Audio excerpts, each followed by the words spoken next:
amis, merci. Merci du fond du cœur. Vous n'imaginez pas le bonheur immense que j'ai à vous retrouver si nombreux aujourd'hui à Paris. Mes chers amis, je suis venu aujourd'hui vous parler d'espoir. Depuis quand n'avons-nous pas parlé d'espoir ? Depuis quand notre famille politique a peut-être même abandonné ce mot ? Depuis quand n'avons-nous pas permis aux Français d'espérer avec nous ? La droite de la punition, c'est la droite de l'échec et du passé. Nous voulons espérer, sourire, regarder l'avenir. La fin de l'espoir est le commencement de la mort, disait le général de Gaulle. Vous ne voulez pas mourir, je ne veux pas mourir non plus. Et la droite ne mourra pas tant qu'elle espérera. Qui peut imaginer que cette immense famille politique, celle héritée du général de Gaulle, de Georges Pompidou, de Jacques Chirac, de Nicolas Sarkozy avant les mauvaises tentations, soit condamnée à mourir parce qu'elle n'espère plus et elle ne permet plus aux Français d'espérer avec nous. Chers amis, l'espoir, ce n'est pas une illusion, ce n'est pas une facilité d'adolescent. L'espoir, c'est un défi, c'est une exigence qui fait de l'engagement politique l'engagement fort que nous connaissons au service d'un pays. Et pour porter l'espoir, il faut travailler. Il faut accepter de se reposer toutes les questions. Il faut aller parfois sur des chemins que nous avons abandonnés.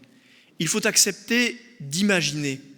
Il faut accepter d'être à la hauteur des défis qui sont ceux de nos concitoyens et de notre pays. Porter un espoir nous engage aussi à ne pas décevoir. Et peut-être que depuis tant d'années où les politiques ont déçu, ils se sont dit que la meilleure manière de ne plus décevoir, c'était de ne plus faire espérer.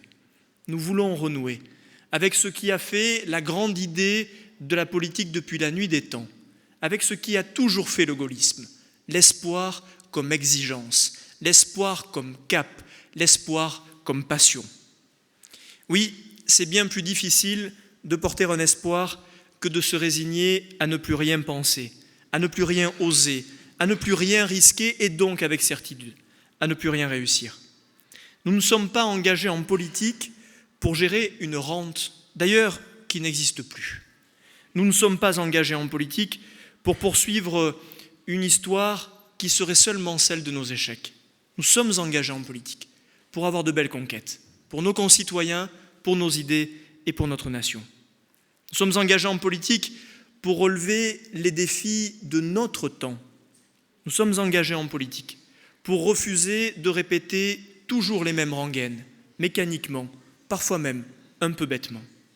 Nous sommes engagés en politique parce que nous ne croyons pas à la rente. Les rentiers ne font jamais long feu dans la vie politique.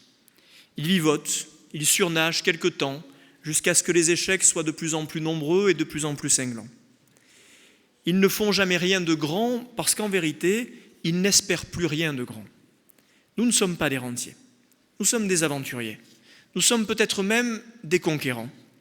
Nous sommes au fond ce que nos aînés nous ont cédé de meilleur, l'esprit de conquête, l'audace et le panache. C'est le premier de nos espoirs. Oser avec modestie, oser avec passion, oser avec détermination.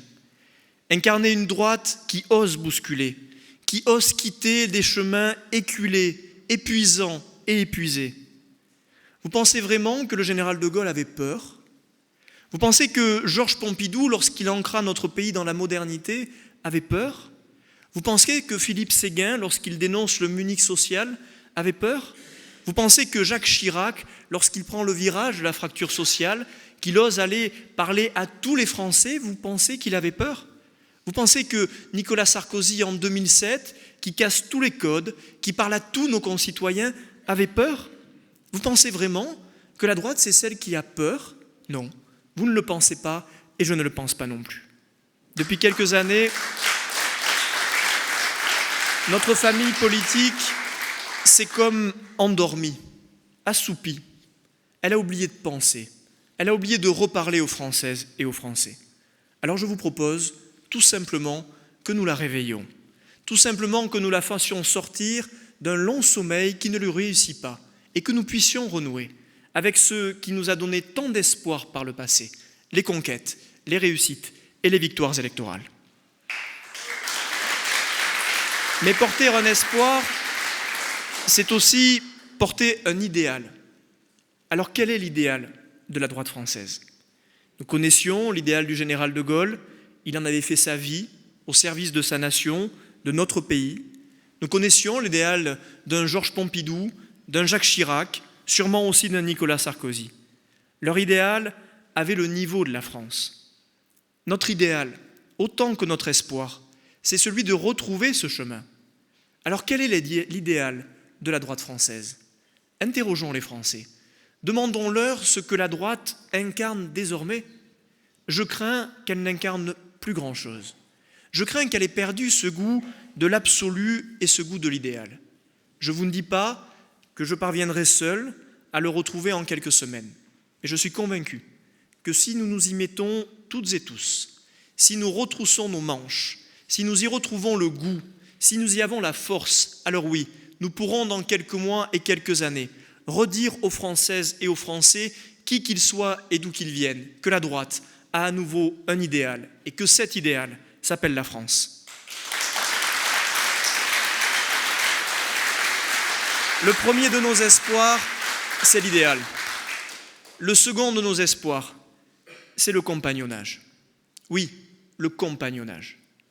Aujourd'hui, j'ai envie de vous appeler mes chers compagnons. Parce que je sais désormais que rien n'est possible si ce n'est pas collectif. Nous sommes des compagnons.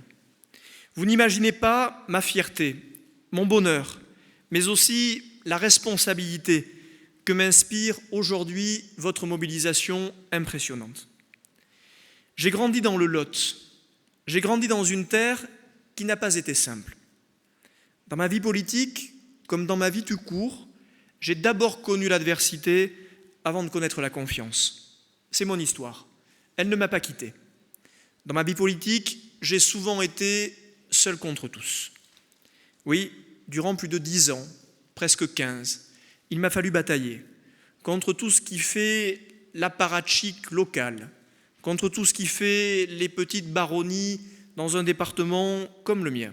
Et oui, lorsqu'à 21 ans, je prends ma mobilette, je pars porter ma candidature face à mon ancien instituteur, j'apprends d'abord ce qu'est l'adversité avant d'apprendre ce qu'est la confiance.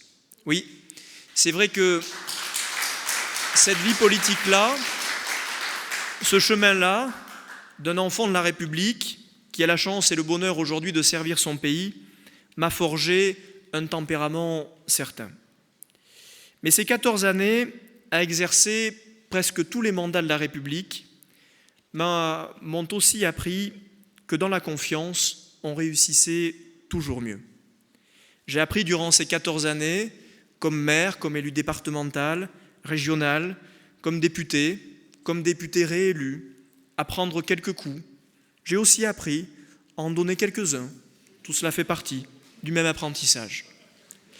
Mais dans la vie politique comme dans la vie tout court, il y a des étapes.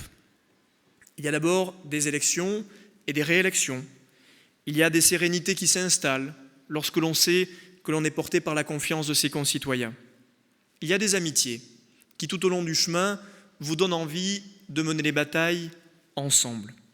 Il y a des femmes et des hommes que vous rencontrez, que vous croisez, que rien ne vous poussait un jour à connaître et qui vous donnent confiance, qui vous donnent envie de servir ensemble une cause, là encore, toujours plus grande que nous, notre pays, l'homme, la femme, celles et ceux qui font tourner cette magnifique machine qu'est la France. Aujourd'hui, nous passons donc une nouvelle étape. Cette étape, c'est l'étape du collectif. Et à cet instant, je veux remercier tous les amis qui sont autour de moi. Je veux remercier Yann Boucard, Pierre-Henri Dumont, Isabelle Périgot, Aurélie Assouline, Raphaël Schenberger, Julien Dive, Justine Gruet, Stéphane Viry, Valérie Bazin-Malgras, Maxime Minot. Je veux remercier l'ensemble des élus qui nous entourent et qui nous accompagnent. Ils sont là, nos présidents de département, Jean-François, Damien, l'heureux président du département presque aussi beau que la Seine-et-Marne.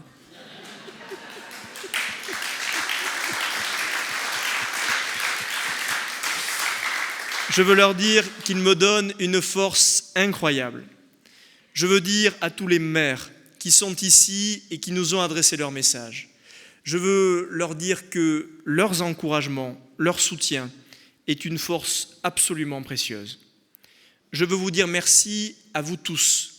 Merci auprès de 3000 parrains qui nous ont soutenus dans cette première étape du dépôt de notre candidature. Merci à la centaine de relais qui, dans chaque département, maillent, tissent, poussent la conviction et la campagne que nous sommes en train d'installer. Merci aux adhérents qui, depuis le début de cette aventure, nous adressent un optimisme qui nous encourage et nous nourrit. Merci aux Lotois qui, de près ou de loin, m'accompagnent toujours dans cette aventure. Je vous le disais, nous sommes en train de passer une nouvelle étape. Je suis moi-même en train d'en passer une nouvelle. Il n'est pas impossible d'ailleurs que les quelques années que j'ai passées à servir notre famille politique comme secrétaire général y soient pour quelque chose.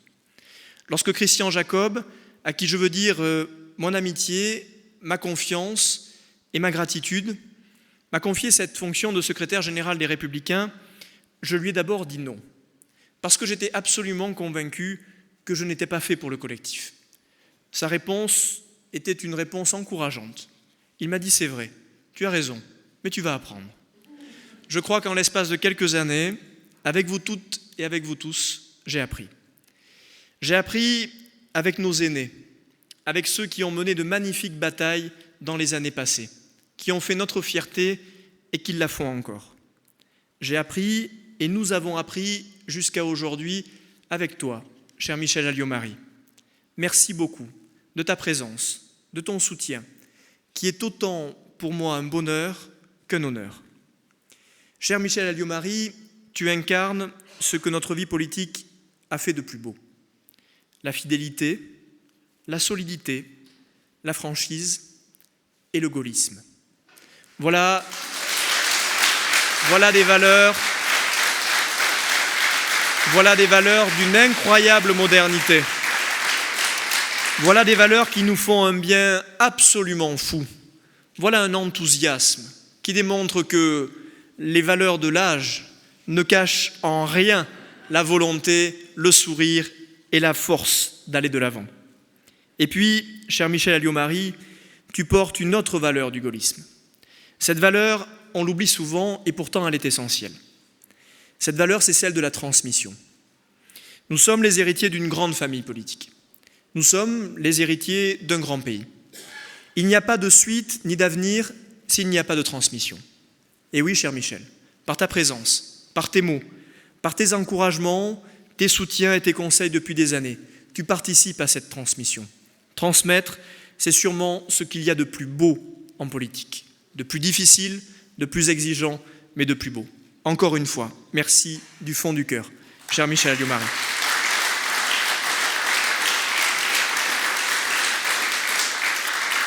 Mais mes chers amis, notre espoir, au-delà de retrouver un idéal, au-delà d'installer le compagnonnage qui a tant manqué depuis quelques années à notre vie et à notre famille politique, il y a un autre espoir. Cet espoir, c'est celui de surprendre.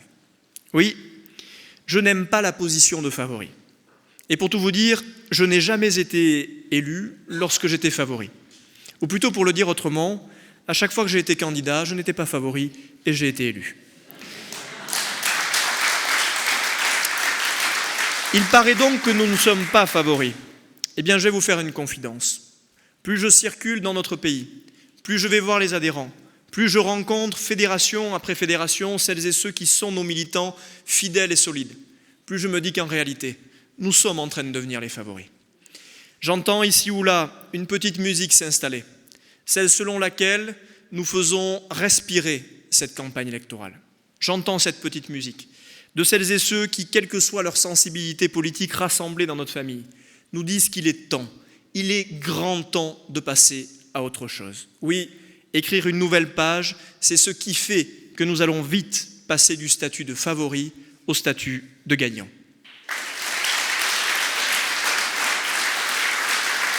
Je veux donc vous parler d'abord de cette magnifique campagne électorale qui débute. La première pour moi au sein d'une même famille politique. J'étais hier dans la région dans laquelle j'ai mené la campagne des élections régionales, à Canet-en-Roussillon. Je serai demain à Lyon, la semaine prochaine à Marcan-Calaisis, quelques jours après à Marseille. Et durant toutes les semaines qui nous séparent du premier tour de ce scrutin, j'irai partout. Celles et ceux qui m'entourent, qui portent notre parole, iront dans toutes les fédérations de France. Partout, nous irons convaincre que nous pouvons porter un nouvel espoir. Cette campagne-là, nous allons la mener tambour battant. Oui, mes chers amis, nous savons faire campagne. Oui, nous pouvons apprendre aux autres comment il faut le faire. Oui, nous irons voir les adhérents. Oui, nous ne nous contenterons pas seulement des soutiens de quelques chapeaux à plumes. Nous ne nous satisferons jamais des organigrammes faits pour faire plaisir aux uns et aux autres. Non, nous allons parler aux adhérents. Parce qu'au fond, les militants nous ressemblent. Nous sommes des militants. La candidature que nous portons, c'est la candidature de militants pour les militants. Voilà ce qui fait sûrement toute la différence. Notre ambition, comme tu l'as parfaitement dit, Michel, elle n'est jamais de parler à ceux qui sont toujours d'accord avec nous. Elle n'est jamais de parler à ceux qui ne nous disent que rarement la vérité. Notre ambition, elle est de parler aux adhérents, de parler aux militants, à ceux qui ne mentent pas, à ceux qui ont tenu bon malgré les tempêtes, à ceux qui ne demandent rien, sauf de leur permettre de servir cette grande cause, celle à laquelle nous croyons, celle de la France. Oui, nous irons partout. Oui, nous allons écrire et réécrire aux adhérents. Et je l'annonce à celles et ceux qui en seront surpris, j'écrirai souvent aux adhérents pour leur dire que je les respecte, pour leur dire quel est notre projet. Au fond, quelle est cette idée curieuse selon laquelle on pourrait gagner une élection sans jamais prendre de risques? Qui pense aujourd'hui que l'on pourrait gagner une élection sans aller convaincre, comme si les choses étaient faites d'avance? La surprise, l'étonnement, être là où on ne nous attend pas, c'est dans la culture de la droite, c'est dans la culture des gaullistes. Et toi, Michel Alliot-Marie, tu as connu cela. Oui, un jour de décembre 99, tu n'étais pas la favorite. Il y avait en face de toi de nombreux candidats, qui eux l'étaient tous bien plus que toi. Il y avait en face de toi le candidat qui recueillait tous les soutiens. Sûrement qu'il avait peut-être même plus de parrainage que tu n'en avais. Mais au soir de l'élection, dans la vérité des urnes, dans la vérité de la campagne électorale, tu l'as emporté. C'était un 5 décembre de mes souvenirs. Je ne m'en souviens que peu, mais je l'ai lu. Il se trouve que le premier tour de notre scrutin a lieu autour du 5 décembre. Je me dis qu'il y a des mois, dans la vie de notre famille politique, qui sont des mois qui peuvent se ressembler. Je vous le disais, rien n'est jamais écrit d'avance et nous allons tout faire pour que ça ne soit pas le cas. Nous avons une responsabilité grande. Cette responsabilité, c'est de tourner les pages. Et je veux vous en dire un mot aujourd'hui. Tourner les pages, c'est faire en sorte que plus jamais la guerre des chefs ne s'installe. La guerre des petits et des grands chefs. La guerre des petits et des grands égaux qui oublient l'essentiel de la politique, le compagnonnage dont je vous parlais tout à l'heure. Je refuse et je refuserai toujours que nous reproduisions les mêmes querelles que par le passé. Non, cette élection n'est pas la répétition de la primaire. Non, cette élection n'est pas l'occasion d'obtenir là ce que l'on n'aurait pas obtenu hier. Non, cette élection, c'est une élection nouvelle. Elle n'est pas là pour régler des comptes. Elle n'est pas là pour refaire sempiternellement les matchs du passé. Je pense que ni vous ni moi n'avons la nostalgie de ce qui nous a fait échouer. Je n'ai ni la nostalgie de 2012, ni la nostalgie de 2017, ni la nostalgie de 2022. Je préfère avoir le souvenir de 1995 et de 2007. Alors oui, nous allons tourner les pages. Il est grand temps de cesser de vivre dans un passé qui n'a pas toujours été glorieux. J'ai été le premier à dire qu'il fallait tourner cette page. J'ai notamment été le premier à dire qu'il fallait tourner la page de Nicolas Sarkozy. Mais moi, comme militant que nous sommes tous, je peux le dire. Je peux dire qu'il faut tourner la page de Nicolas Sarkozy tout en le respectant. Je peux le dire sans que cela ressemble à du règlement de compte. J'ai été, comme beaucoup d'entre vous, un militant de Nicolas Sarkozy en 2007 et peut-être même en 2017. Et c'est sûrement lorsqu'on a été un de ces militants qu'on lui a beaucoup donné, qu'on a une légitimité que d'autres n'ont pas, à dire qu'il faut tourner la page. Oui, en 2007, j'étais derrière notre candidat, celui de notre famille politique. Tourner des pages, ça ne veut pas dire cracher dans la soupe. Tourner des pages, ça ne veut pas dire insulter. Tourner des pages, ça ne veut pas dire ressasser le passé. Tourner des pages, ça veut dire regarder l'avenir, regarder le grand large, comme le disait le général de Gaulle.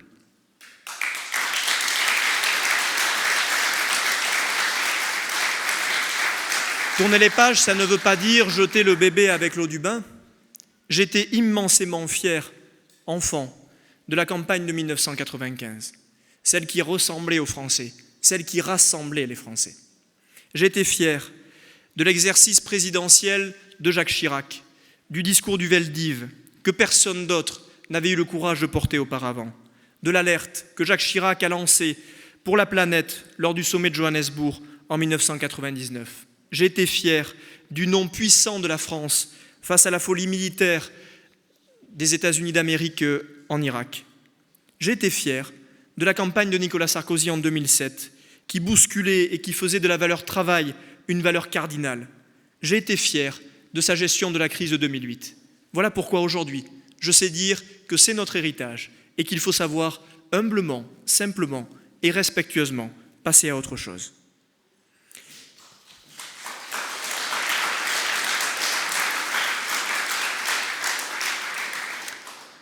Le nouvel espoir, c'est aussi celui du tempérament. Oui, cher Michel, comme toi, j'ai un peu de tempérament. Comme toi, je ne le perds pas au fur et à mesure des années. Il paraît que cela peut être un inconvénient. Mais enfin, mes chers amis, nous avons fait moins de 5% lors de l'élection présidentielle. Nous avons essuyé près de 10 ans d'échecs politiques nationaux. Vous pensez que l'heure est aux limaces, à ceux qui n'auraient pas de tempérament, ou est-ce que l'heure est plutôt à ceux qui ont de l'estomac? Je crois résolument que dans les temps difficiles, il vaut mieux faire confiance à ceux qui ont du tempérament.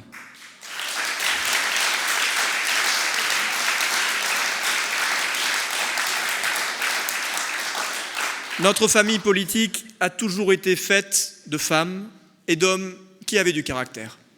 Comme le disait Philippe Séguin, on a souvent le tempérament de ses convictions.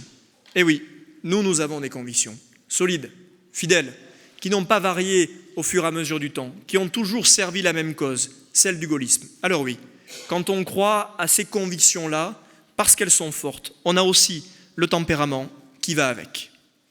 Pensez-vous vraiment que ce soit un problème? Je ne pense pas que ça le soit, ni pour notre famille politique qui est en convalescence et qui a besoin d'énergie et de force pour reconstruire. Mais au-delà, je pense que ce n'est pas un problème pour le pays non plus. Il me semble que dans ce qui construit depuis des années la désaffection démocratique, il y a peut-être aussi cette vie politique devenue fade, hypocrite, qui ne dit plus rien par peur de fâcher les uns ou les autres. Oui, avoir du tempérament en politique aujourd'hui, dire les choses franchement, clairement, parfois un peu brutalement, c'est aussi une manière de renouer avec les grands principes de la démocratie.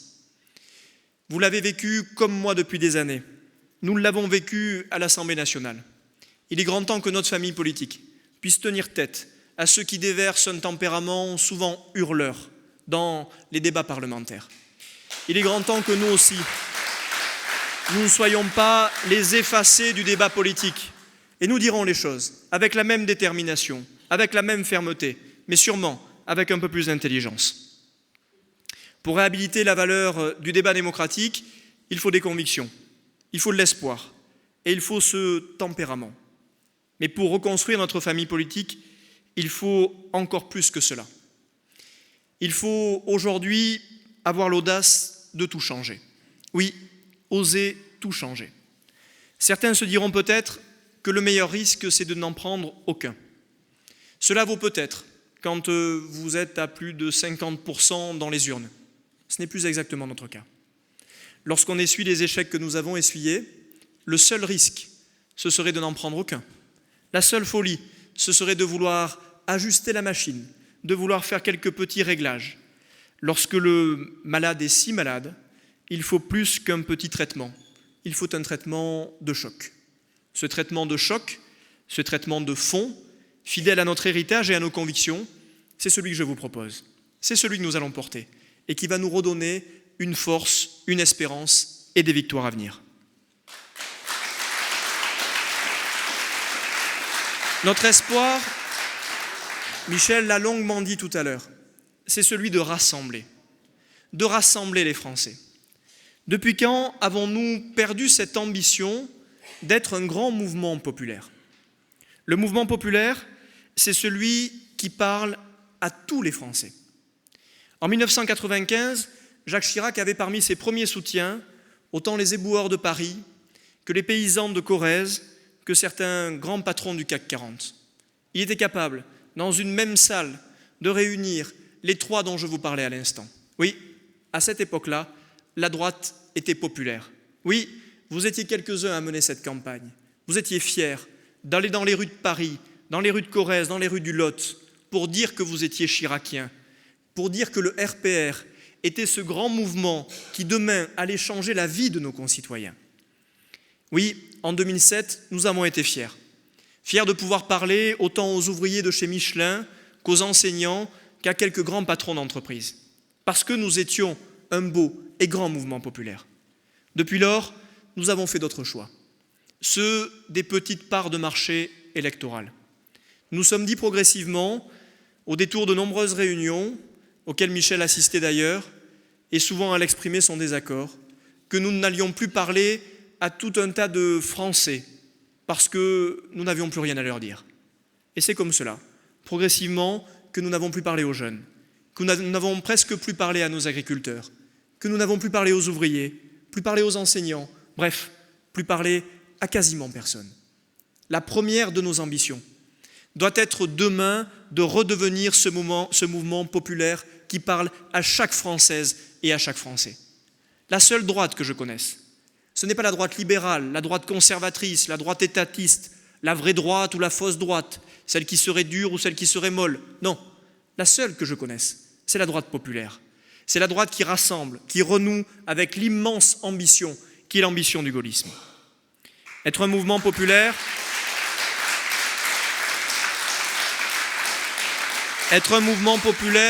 exige de nous de revenir au peuple. C'est sûrement le chemin le plus difficile, mais c'est le seul qui vaille lorsqu'on est engagé en politique.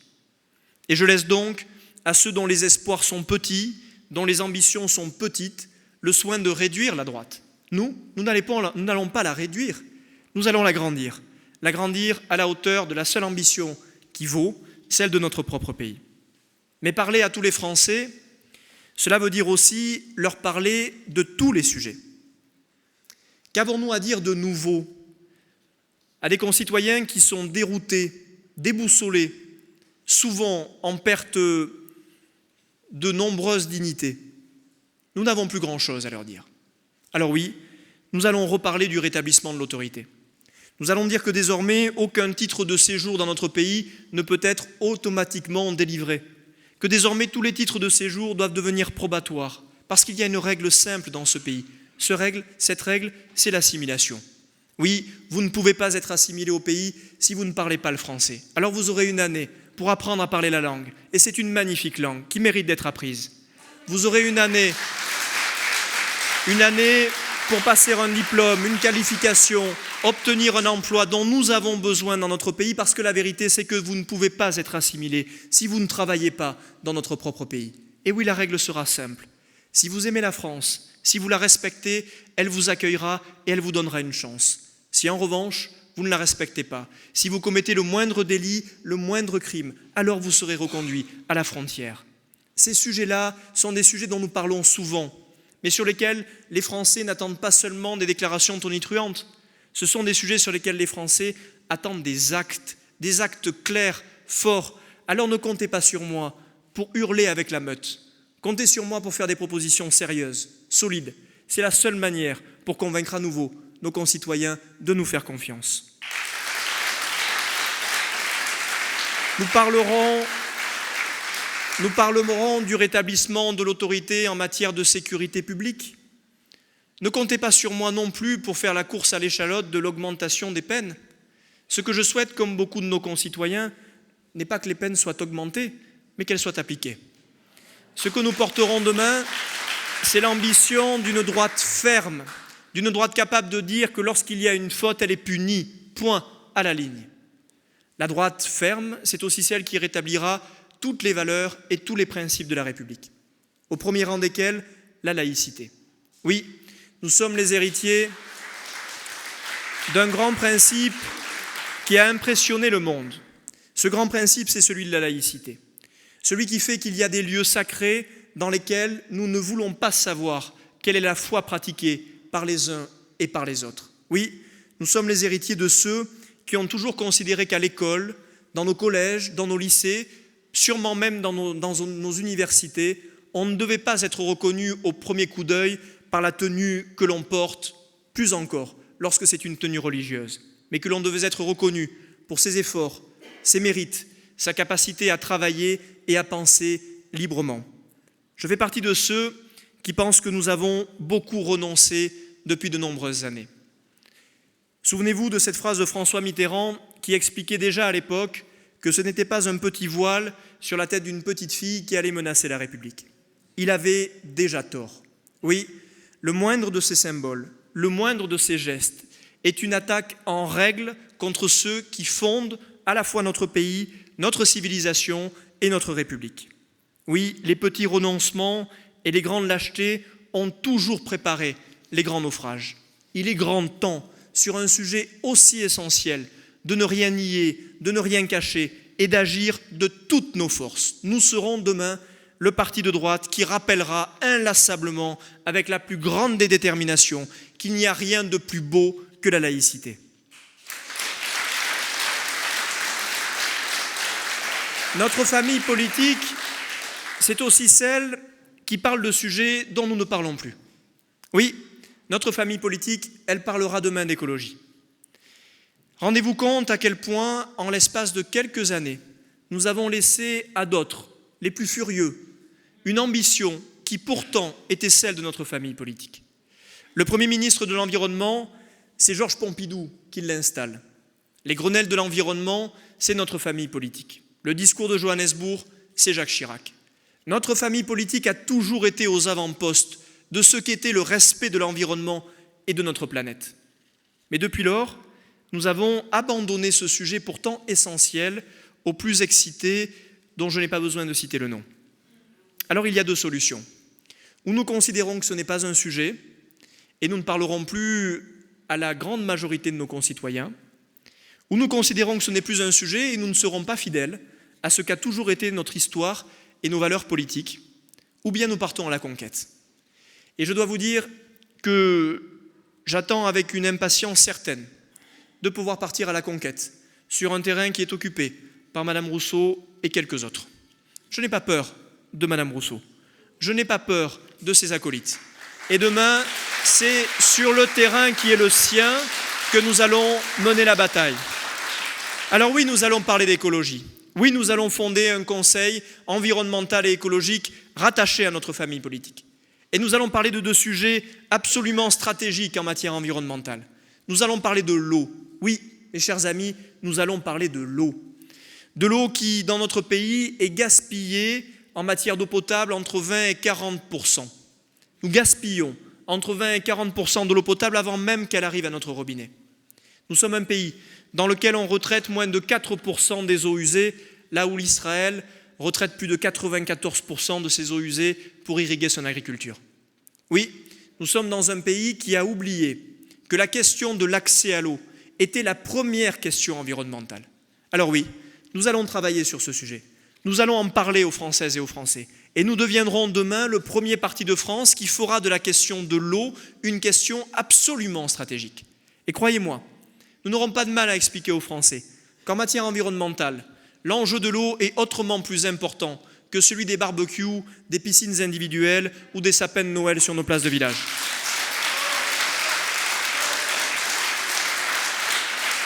Mais Mais relever la question environnementale ne s'arrêtera pas à l'eau.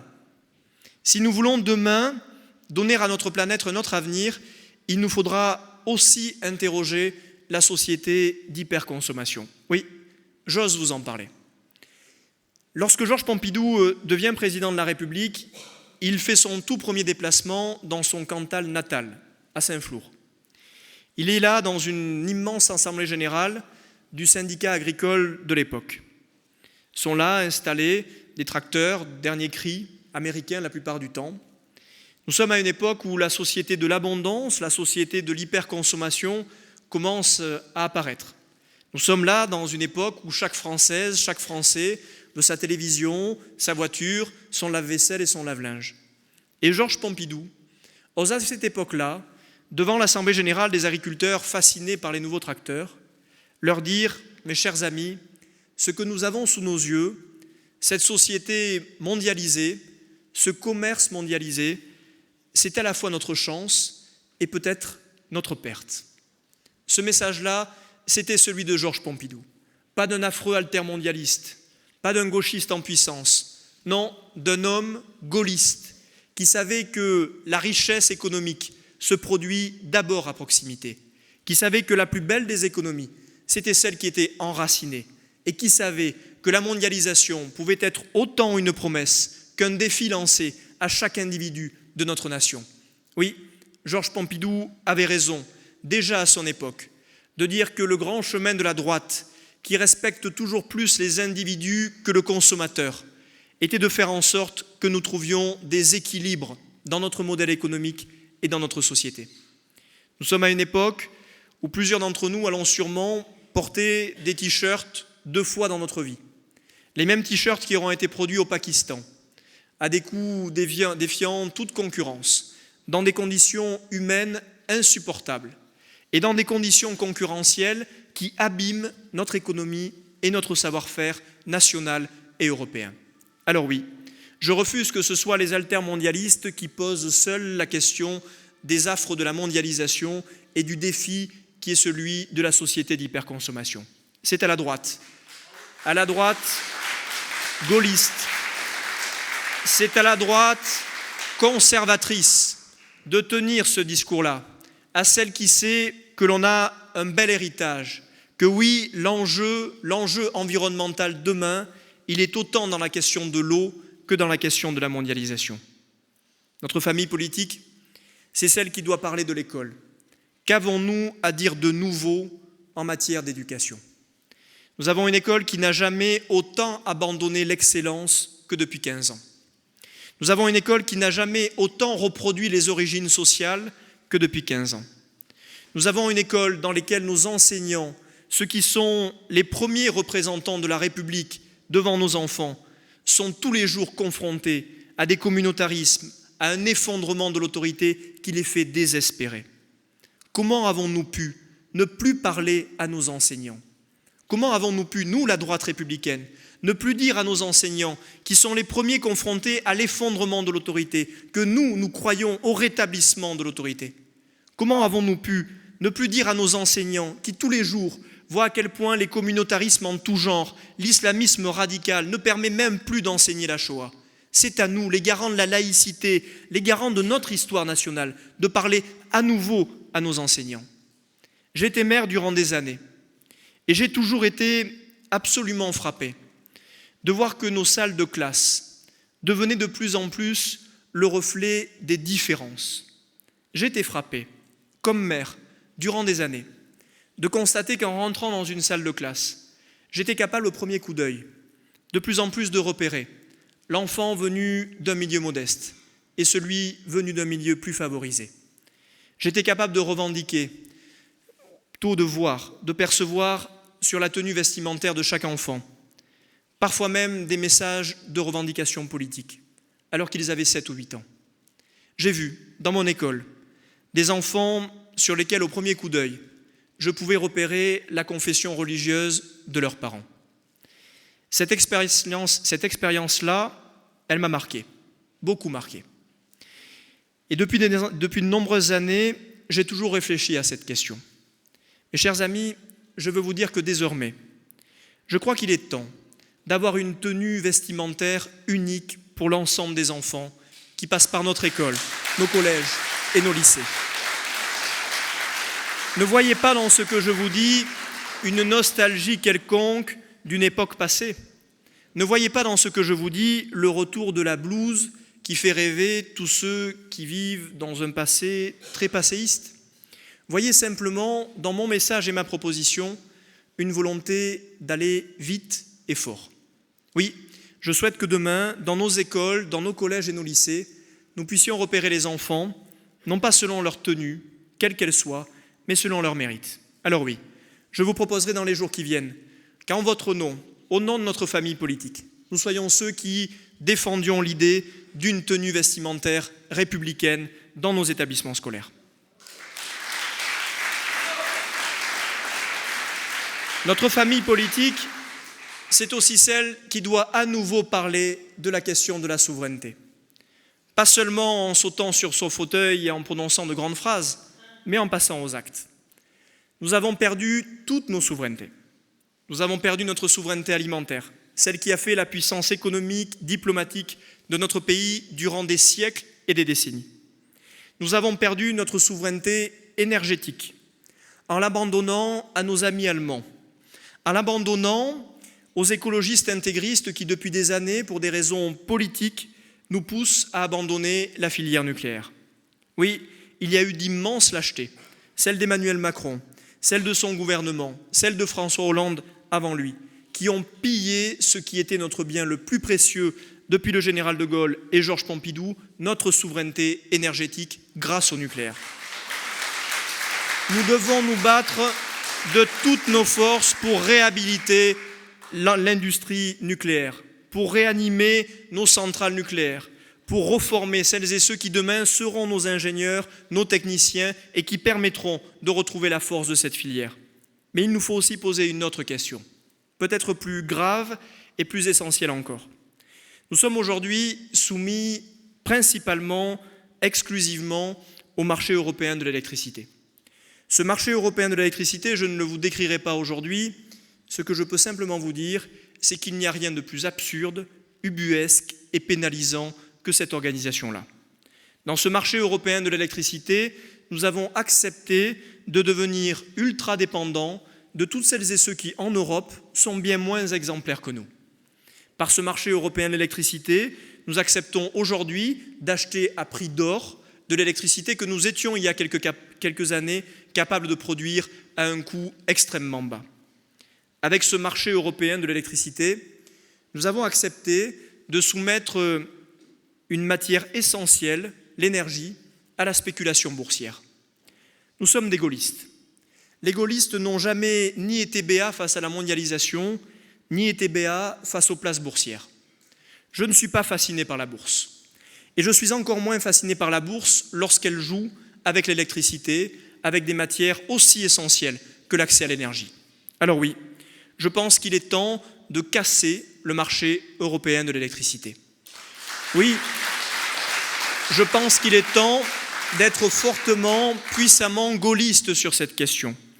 Oui, je pense qu'il est temps de considérer que le combat de la France en Europe est de dire que l'on ne peut plus demain, on ne doit plus pouvoir demain échanger sur une place boursière de l'énergie et en particulier l'électricité. Est-ce que vous imaginez que dans les années qui viennent, nous puissions vendre en bourse de l'eau? Imaginez que cette ressource en eau soit subitement soumise à toutes les spéculations.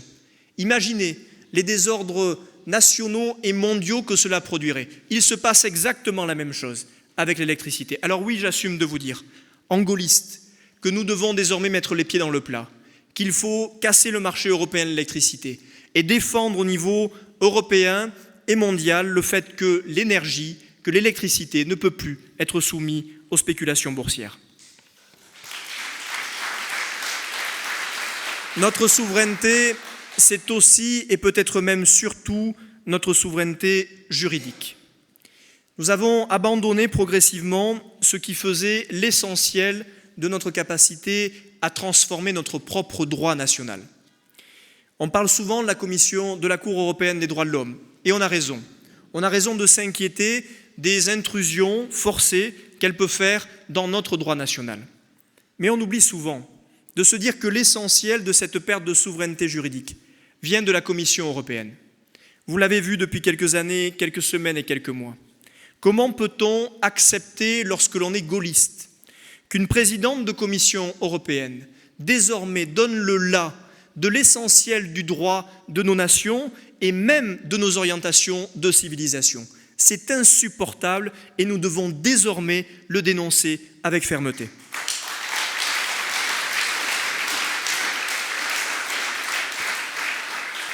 Oui, l'écologie, oui, l'éducation, oui, la souveraineté, oui, notre alimentation, oui, notre énergie. Tous ces sujets sont des sujets sur lesquels nous n'avons pas dit grand-chose depuis quelques années. Peut-être que dans ce que je vous ai dit, vous pourriez vous dire que je me suis égaré. Mais je n'ai pas le sentiment que dans les mots que j'ai prononcés, il y ait des mots qui soient des mots gauchisants. Pour tout vous dire, je crois même que tous les mots que j'ai prononcés sont des mots que des grands gaullistes auraient pu prononcer. Je ne suis pas à leur hauteur, j'en suis loin. Et d'ailleurs, dans le message politique que je vous adresse, je ne fais qu'une chose, renouer avec ce qu'a toujours été la droite dans notre pays. Ces mots, ce sont sûrement ce que Philippe Séguin ou Charles Pasqua, ensemble, auraient pu prononcer. Mais derrière tous ces combats nouveaux et passionnants pour nous, derrière cette volonté obsessionnelle pour nous qui doit être de reconquérir le peuple et l'opinion des Français, il y a un autre combat dont je veux vous parler. Ce combat, c'est celui qui doit guider la plus grande de nos colères, la plus grande de nos indignations. Ce combat, c'est le combat pour la dignité. La dignité du travailleur dont le salaire n'est pas à la hauteur de l'effort. La dignité de l'infirmière qui ne se reconnaît plus dans un métier dont elle n'a plus les moyens d'exercer. La dignité de l'enseignant qui n'ose plus enseigner notre histoire nationale. La dignité du paysan qui fait un des plus beaux métiers du monde et qui ne réussit plus à en vivre. La dignité du policier qui voit la justice trop souvent négliger sa mission.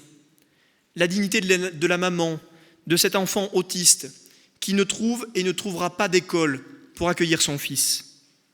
La dignité qui se heurte quotidiennement au mur sourd de l'administration.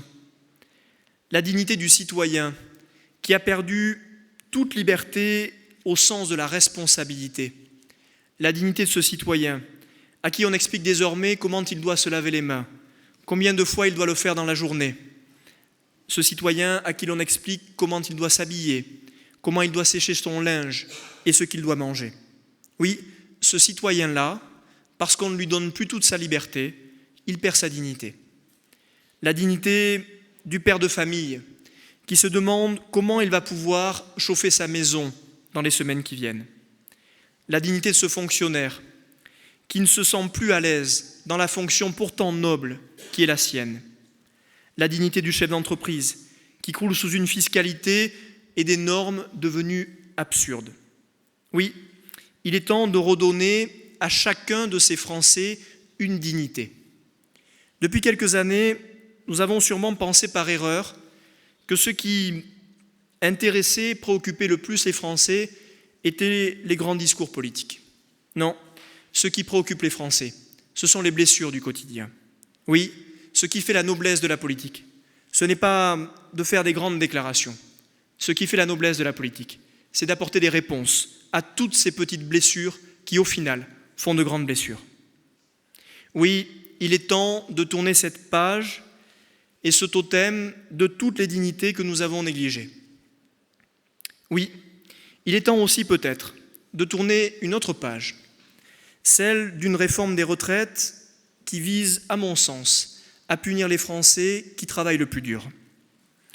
Je ne crois pas, mes chers amis, qu'une réforme des retraites qui pousserait à allonger l'âge légal de départ à la retraite soit une bonne réforme, soit une réforme qui respecte la dignité des travailleurs.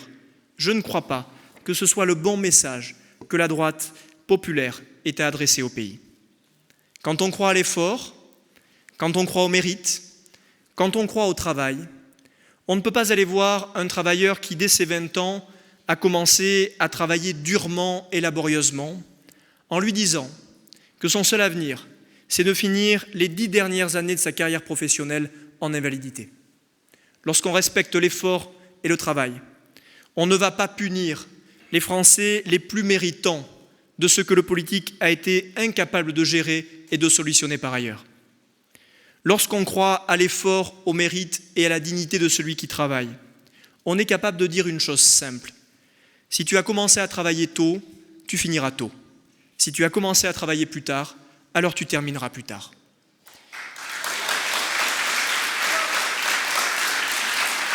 Lorsqu'on respecte les Français, on n'est pas hypocrite avec eux. Oui, mes chers amis, la situation de notre pays, nous la connaissons bien. Désormais, un Français sur 10 termine les 9 dernières années de sa carrière professionnelle en invalidité. Nous savons aujourd'hui que pour plus de la moitié de nos concitoyens, l'âge légal de départ à la retraite ne veut plus rien dire, puisque la moitié partent ou avant ou après.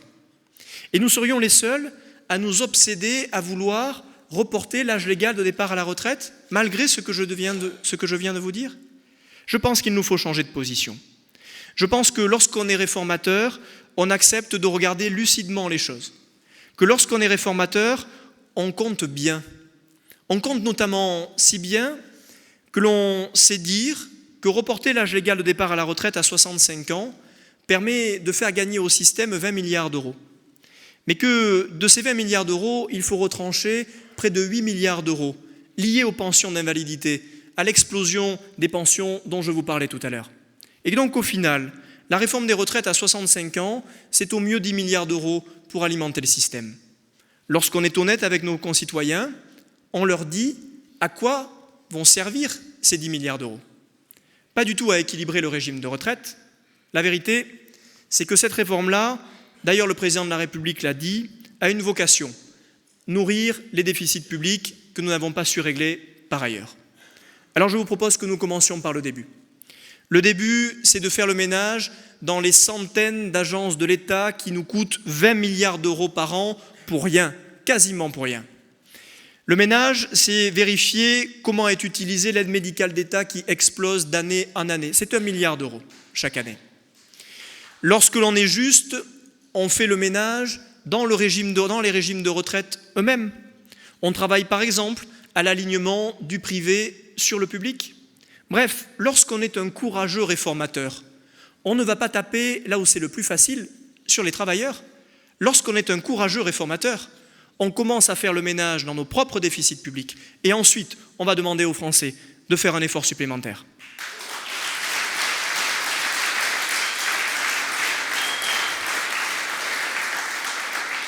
Nous avons aujourd'hui 400 000 emplois vacants dans notre pays.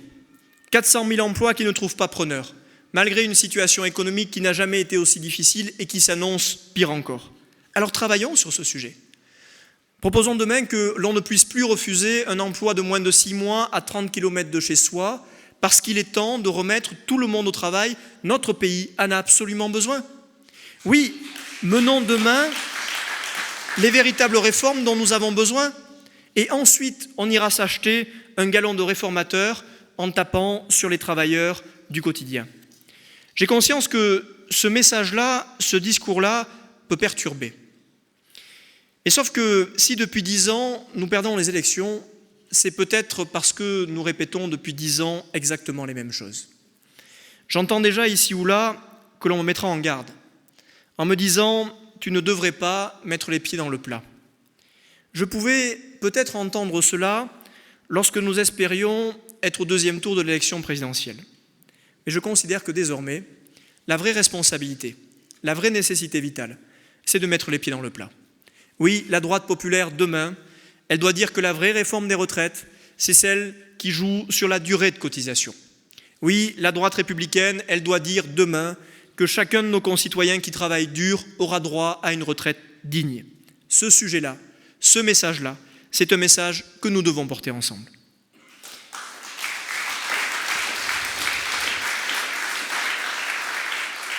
Mais pour présider les Républicains, reparler aux Français ne suffira pas. Pour présider les Républicains demain, il faudra remettre la machine en ordre de bataille. Tu l'as dit, Michel, présider une immense famille politique comme la nôtre, immense plus par le nombre, mais par la valeur de ses militants, c'est aussi avoir l'exigence de faire tourner la machine. Ne nous trompons pas d'élection. Je ne suis pas candidat à la présidence de la République, je suis candidat à la présidence des Républicains. Et je dis à tous ceux qui semblent avoir un peu d'impatience qu'il faut passer une étape après l'autre.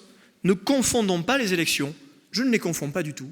Il s'agit de présider notre famille politique. Et laissons à ceux qui s'y préparent vraiment le soin de préparer leur campagne présidentielle. Le premier défi que nous aurons à régler, c'est sûrement celui-ci.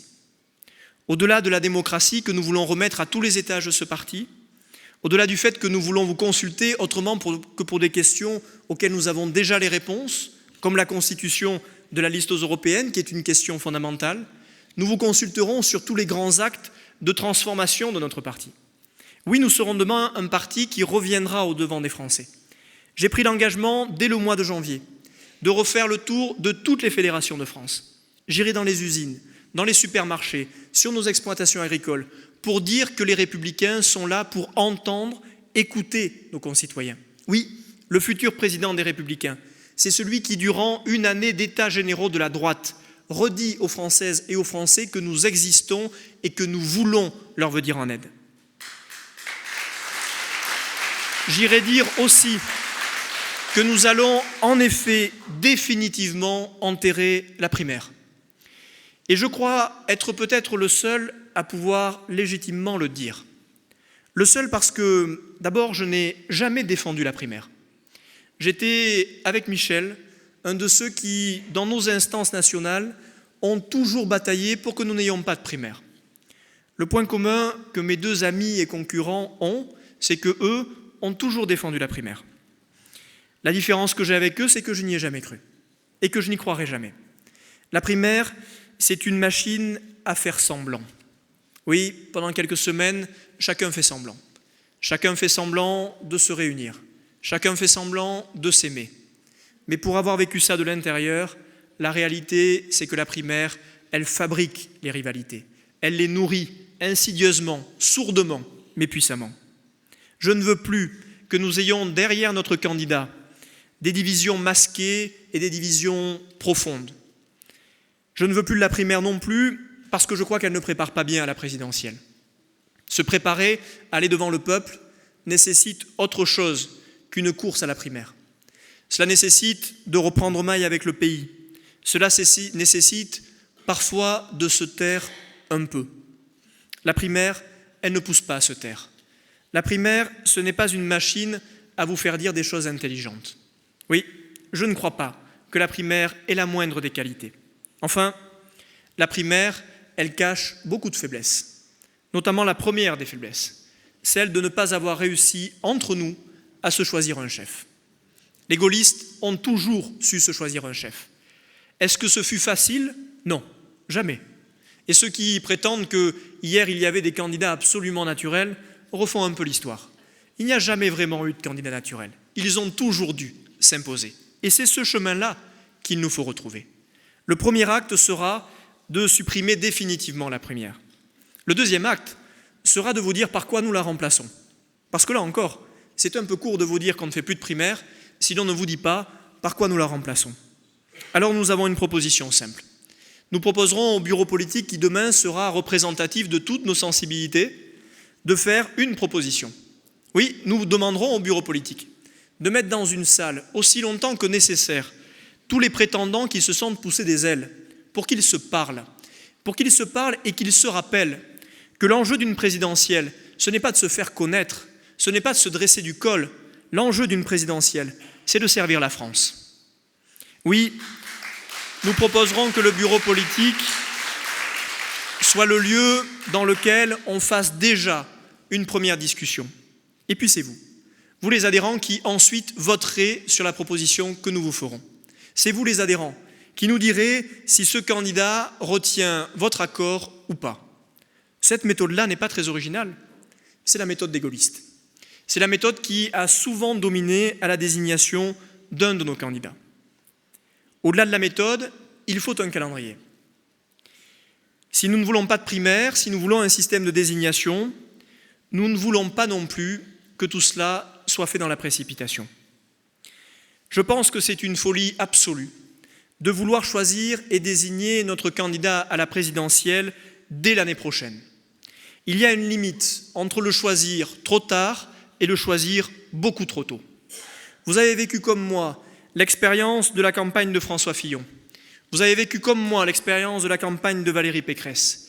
Et vous avez vu à quel point il suffisait de quelques semaines, de quelques jours, pour que notre candidat soit exposé à tous les feux médiatiques. Ce serait une folie de jeter dans l'arène, exposé au feu nucléaire dès l'année prochaine, celui qui sera notre futur candidat à l'élection présidentielle. D'ailleurs, je n'ai pas entendu le moindre prétendant souhaiter être désigné l'année prochaine. Je n'ai pas entendu, par exemple, Laurent Wauquiez nous dire qu'il souhaitait, dès l'année prochaine, être désigné candidat à l'élection présidentielle. Peut-être parce que ni lui ni aucun autre n'ont envie d'avoir une cible dans le dos, accrochée dès le mois de janvier. Peut-être parce qu'aucun d'entre eux n'ont envie que nous les prenions en otage. Moi, je ne prendrai personne en otage. Et parce que je souhaite la réussite de notre famille politique, je respecterai le calendrier qui sera celui de notre futur candidat à l'élection présidentielle. Nous désignerons 2 ans avant celui qui portera nos couleurs. 2 ans avant, c'est très suffisant pour lui laisser le temps de faire son chemin et lui permettre d'aller devant les Français librement avec la machine qui sera celle des Républicains derrière lui. Oui, nous avons besoin de ce calendrier renouvelé. Au-delà, la réforme de notre parti, ce sera celle qui, demain, formera les futurs cadres, les futurs candidats qui porteront nos couleurs. J'ai eu une chance incroyable, à 21 ans, de pouvoir devenir élu de notre République. Depuis, cette chance ne m'a pas quitté. Depuis, j'ai appris que dans chacun des mandats, dans chacune des missions qui m'étaient confiées, j'apprenais. J'apprenais pour tracer un sillon, non pas pour moi, mais pour des valeurs qui me paraissent aussi éternelles que la France. Oui, je n'aurais jamais imaginé, il y a près de 20 ans, lorsque je prenais ma première carte politique, que j'assistais à la première réunion militante dans le Lot, à Cahors, qu'un jour je serai devant vous en vous disant que je suis candidat pour présider notre famille politique. Tout cela, ce n'est pas un miracle. Tout cela, ce n'est sûrement pas totalement un hasard. Tout cela, c'est une volonté ardente, comme vous l'avez, de considérer que dans la vie politique comme dans la vie tout court, il n'y a jamais de fatalité. Que rien n'est totalement impossible pour peu que le cœur soit vaillant et que la volonté soit ardente. Oui, durant ces près de 15 années, j'ai beaucoup appris sur ce qu'est notre pays, sur ce qu'est notre famille politique, sur ce qu'est l'engagement politique et peut-être un peu sur moi-même. Oui, depuis une quinzaine d'années, j'ai réalisé quelque chose qui jusqu'ici était un rêve un peu personnel. Ce rêve désormais, il est beaucoup plus beau, parce qu'il n'est plus personnel. Ce rêve-là, cette ambition, celle de former demain un beau mouvement populaire, celle de pouvoir aller devant les Françaises et les Français, de leur donner un peu de notre espoir, de faire en sorte que leur vie soit meilleure, de changer les choses, c'est désormais une ambition que nous avons en commun. Tout cela, ce parcours-là, cette histoire-là, je la souhaite à tous les gamins de notre pays. Je souhaite demain que notre famille politique soit à nouveau celle qui porte une magnifique promesse, la promesse républicaine. Nous ne sommes pas là pour devenir les sous-fifres des uns ou des autres. Nous ne sommes pas là pour être les seconds couteaux de la Macronie ou du lepénisme. Nous sommes les héritiers d'un général, pas d'un vieux maréchal. Nous sommes les uns et les autres les héritiers d'une immense idée qui nous dépasse et qui nous survivra sûrement. Cette idée, c'est le gaullisme et cette idée, c'est la France. Il n'y a rien de ringard dans ces mots-là. Il y a une incroyable modernité à retrouver désormais le sens et la profondeur de l'engagement politique. Le futur président des Républicains, ce sera votre représentant. Ce sera celui qui, dès le mois de janvier, va devoir aller batailler face à tous les autres patrons de partis politiques. Tous les partis changent, tous, sans exception. Imaginez un seul instant que nous soyons les seuls à ne pas changer. Oui, le futur président des Républicains, c'est celui qui portera l'aventure collective. Oui, c'est celui qui, avec vous, va nous donner des joies et partagera quelques peines. Mes chers amis, nous avons 7 semaines. 7 semaines pour faire espérer autant que nous espérons. 7 semaines pour que les petits pronostics ne soient que de vieux souvenirs. 7 semaines pour étonner. 7 semaines pour convaincre. 7 semaines pour continuer à sillonner ce magnifique pays. 7 semaines pour continuer à sourire, pour continuer à en avoir envie, à donner envie. Et chers amis, nous avons 7 semaines pour nous amener vers une belle victoire. Nous avons 7 semaines pour faire en sorte que ce début de chemin soit un long et beau chemin. Vive la République et vive la France!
Je vous invite maintenant tous à nous rejoindre au cocktail qui se trouve de ce côté-là.